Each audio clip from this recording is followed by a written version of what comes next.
sih simpel, semua orang ikut aturan pusat, beres. Simple. Kamu pikir di Aceh sama di Jakarta itu sama aja? Maksud aku, kita kan satu negara, ya harus seragam dong.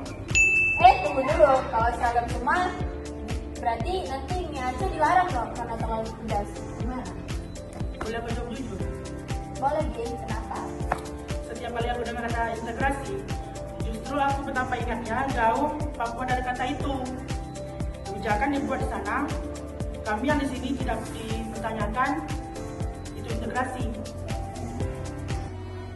Ketika Indonesia merdeka 1945, 65 Frans Kaisiepo dengan teman-temannya berbuat sampai ke puncak yang terakhir, integrasi Papua ke dalam NKRI 60 sampai 61, ya.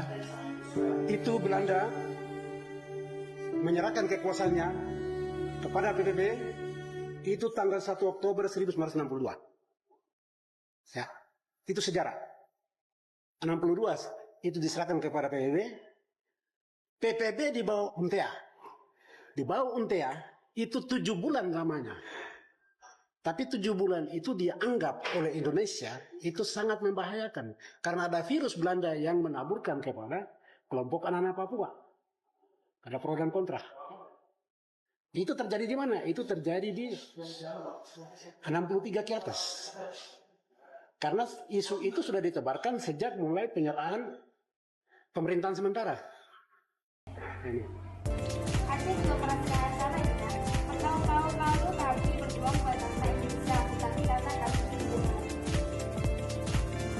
Kalau satu saat keadilan ini juga tidak sampai ke Aceh, bangsa Aceh dibantai tiap hari, saya rasa contoh yang paling dekat kita perbandingkan hari ini.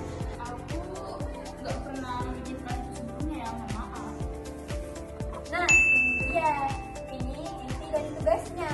Integrasi bukan berarti kita harus sama, tapi kita saling mendengar, menghargai, dan bergerak bersama. Betul itu, Kuman. Di Aceh, biasanya kami bilang, bersatu bukan berarti seragam. Dan di Papua, kami percaya tanah yang luas tidak akan berarti jika manusianya tidak saling menjaga.